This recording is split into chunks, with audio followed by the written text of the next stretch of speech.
Sharada కేపీకి phone చేసి పూర్ణి పెళ్లి గురించి మాట్లాడుతూ ఉంటుంది. అనుకోకుండా అపూర్వ ఆ మాటలు వింటుంది. అప్పుడు వెంటనే అపూర్వకు అనుమానం వస్తుంది. అంటే ఈ కేపీ సంతోషంగా మాట్లాడుతున్నాడంటే ఈ మధ్యలో ఏదో జరుగుతుందని చెప్పేసి అనుకుంటుంది. వెంటనే గోరంట నక్షత్ర దగ్గరికి వెళ్ళి మాట్లాడుతూ ఉంటుంది. ఆ చెర్రిగాడు చచ్చిపోలేదు, వీళ్ళందరూ ఆడుతున్న నాటకం. ఇప్పుడు ఆ చెర్రి చచ్చిపోతే పెళ్లి పనులకు సంతోషంగా కేపీ ఎలా నిలబడతాడు? దీని లాజిక్కి చూస్తుంటే అర్థం అవ్వట్లేదా? ఆ గగన్ చెర్రి కానీ చంపుతున్నామని చెప్పేసి అదే టైంకు వీడియో తీస్తూ ఎలా ఊరుకున్నాడు? తన తమ్ముణ్ణి కాపాడుకునే ప్రయత్నం చేయాలి కదా. చెర్రిగాడంటే గగన్ గాడికి చాలా ఇష్టం. ఇదంతా నీకు అర్థం కావట్లేదా?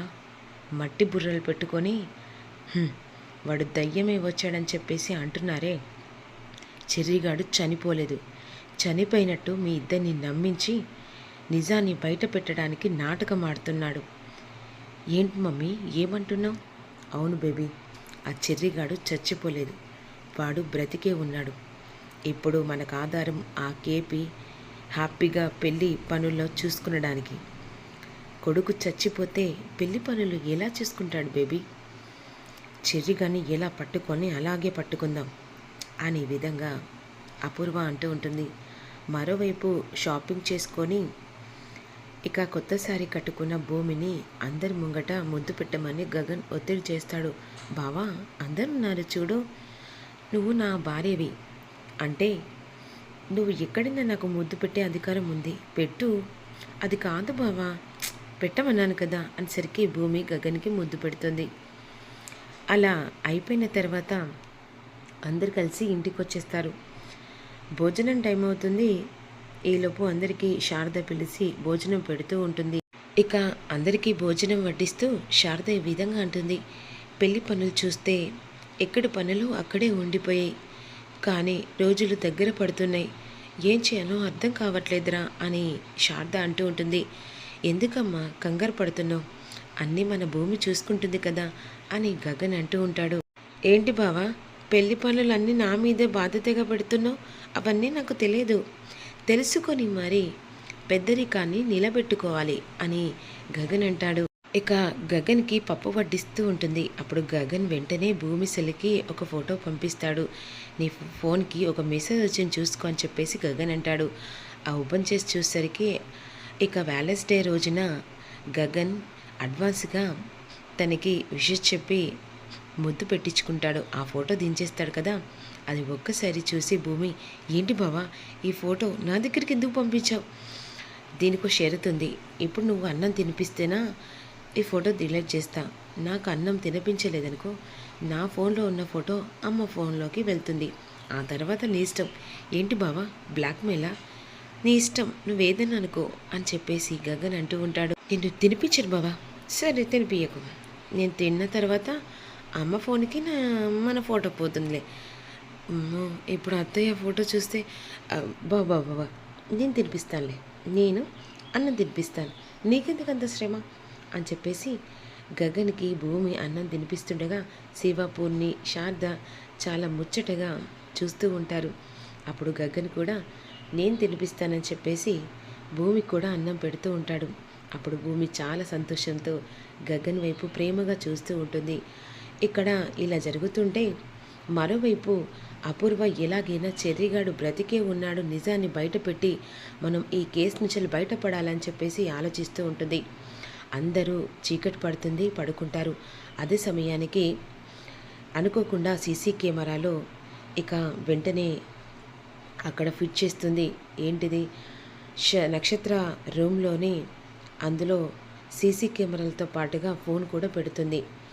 ఇక వెంటనే నక్షత్ర, గోరంట ఇద్దరు కలిసి వాళ్ళ రూమ్లో పడుకుంటారు.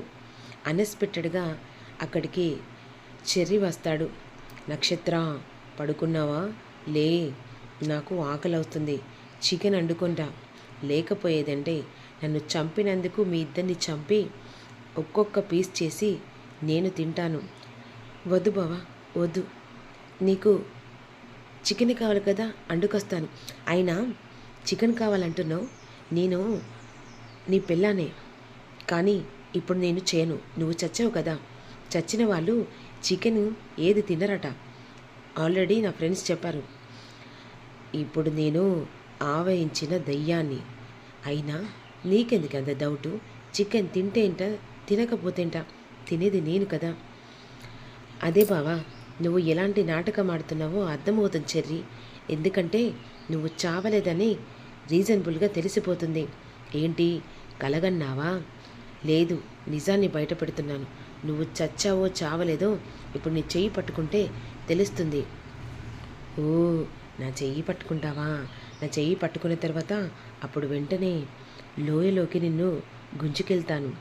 ఆ తర్వాత ఇక పైలోకానికి తీసుకెళ్తాను. అక్కడ సలసలసల నూనె మరిగి ఉంటుంది. ఎందుకంటే నువ్వు పాపాలు చేస్తున్నావు కదా. ఆ సలసల నూనెలో నిన్ను ఆ నూనెలో విసిరి కొట్టి మరగబెట్టి ఆ తర్వాత నిన్ను సూదులతో పొడిచి ఆ తర్వాత నిన్ను కత్తులతో నరికి. ఏంటి ఏంటి బెదిరిస్తున్నావా? లేదు, జరగబోయేది చెప్తున్నా. ఒక్కసారి నా చెయ్యికి చూడు అని అలా ఇక వెంటనే చెర్రీ కావాలని చెప్పేసి మొత్తం బ్లడ్ పూసుకొని వచ్చి చూపిస్తాడు. నేను కొంచెం తప్పు చేసినందుకు నాకు ఇది వేసిన శిక్ష. నువ్వు చాలా పాపం చేసావు కదా, నీ ఒంటి నిండా రక్తాలే అని అనేసరికి మమ్మీ అని చెప్పేసి గట్టిగా అరుస్తుంది.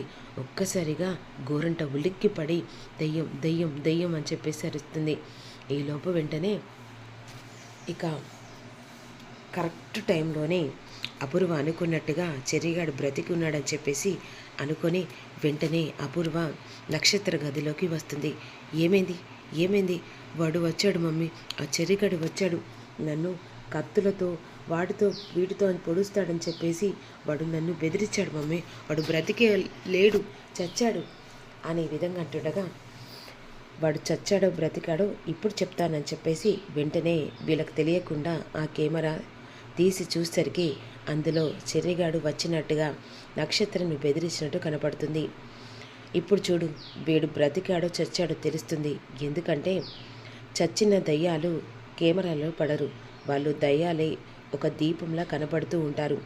ఇప్పుడు వాడు దయ్యమా ఇక మనిషి అనేది ఇక్కడ అర్థమైపోతుందనేసరికి వెంటనే అందులో ఇక చెర్రీ కనబడుతూ మెల్లిగా వచ్చి ఇక కీకలు పెట్టే సమయంలో అక్కడికి నుంచి పారిపోయినట్టు కనపడుతుంది. అంటే వీడు బ్రతికున్నాడా? ఏంటి బేబీ ఏమంటున్నావు? అవును గోరంట, వీడు బ్రతికే ఉన్నాడు, కావాలంటే చూడు అని చెప్పేసేసరికి ఇక వెంటనే తెల్లారుతుంది. బావా బావా అని చెప్పేసి గట్టిగా పిలుస్తుంది. ఈలోపు ఏంటి అపూర్వ, ఒక్కసారి వీళ్ళందరూ కలిసి ఆడుతున్న నాటకానికి తెరదించుదామని అందరిని పిలిచాను బావా. ఆ చెర్రీ గాని నేను చంపానని నా మీద నింద వేశారు కదా. ఆ చెర్రీ చావలేదు బావా, బ్రతికే ఉన్నాడు. ఏంటి ఏం మాట్లాడుతున్నావు అపూర్వ? కావాలంటే ఒక్కసారి వీడియో చూడు బావా అని చెప్పేసేసరికి ఒక్కసారిగా ఇక నిజాం బయటపడిందని చెప్పేసి కేపీ ఆలోచిస్తూ ఉంటాడు. వాడు బ్రతికే ఉన్నాడు బావా, చనిపోయినాడైతే వాడు దయ్యంలాగా ఎలా కనపడతాడు ఫోన్లో? చెర్రీ అని చెప్పేసి గట్టిగా పిలుస్తాడు ఇక చంద్ర. అదే సమయానికి చెర్రీ నిజంగానే హాల్లోకి వస్తాడు. ఒక్కసారిగా నక్షత్ర గొర్రెంట చూసి దయ్యం దయ్యం అంటుండగా ఇక గొర్రెంట చెంప పగలు కొడుతుంది. వాడు దయ్యం కాదు, బ్రతికే ఉన్నాడని. ఏంట్రా, ఏంటి ఈ నాటకాలు ఏంట్రా? అంటే మీ అత్తను కావాలని అరెస్ట్ చేయించడానికేనా ఈ నాటకం ఆడింది? లేదు, నేనే నాటకం ఆడలేదు. నన్ను నిజంగానే వీళ్ళు చంపే ప్రయత్నం చేశారు. అంటే ఇన్ని రోజులు చచ్చినట్టు మా అందరినీ టార్గెట్ చేసి హింస పెట్టావు కదా, వదిలిపెట్టను అనే విధంగా నక్షత్ర అంటుండగా, ఎన్నిసార్లు నువ్వు నన్ను చంపావు? కనీసం సాటి మనిషిలాగా నీ భర్తనని కూడా సానుభూతి లేకుండా 2 సార్లు నన్ను చంపే ప్రయత్నం చేశావు. ఏంట్రా, ఏంటి నా కూతురు మీద మళ్ళీ లేనిపోని నిందలు వేస్తున్నావారా? నా మీద ఎప్పుడైనా తను చంపే ప్రయత్నం చేస్తూనే ఉంది. నేనంటే తనకిష్టం లేదని కూడా అర్థమైంది. కానీ నా మీద నాటకంతో ప్రేమ మొదలుపెట్టి ఎలాగైనా నన్ను శాశ్వతంగా దూరం చేసుకోవాలని చూసింది నీ కూతురు. కావాలంటే దీనికి సపోర్టుగా అపూర్వ అత్తయ్యే అని చెప్పేసి అంటుండగా, ఏంట్రా నేనారా అని చెప్పేసి చెంప పగల కొడుతుంది. ఒక్కసారిగా కోపంతో నా కుటుంబానికి ఇక అన్యాయం చేసింది మీరే అని చెప్పేసి అలా కోపంతో చెర్రి అపూర్వ గొంతు పట్టుకుంటాడు. ఏంట్రా నా భార్య మీద చెయ్యెత్తావా అని చెప్పేసి వెంటనే శరత్చంద్ర చెర్రి చెంప పగలు కొడతాడు. బావా చూసావు బావా, వీడు మన మీద ఇలాంటి హత్య ప్రయత్నం చేస్తూ మనం చంపామని నింద వేస్తున్నాడు. వీని వదిలిపెట్టద్దు బావా, వీని అరెస్ట్ చేయాలని చెప్పేసి అపూర్వ అంటూ ఉంటుంది.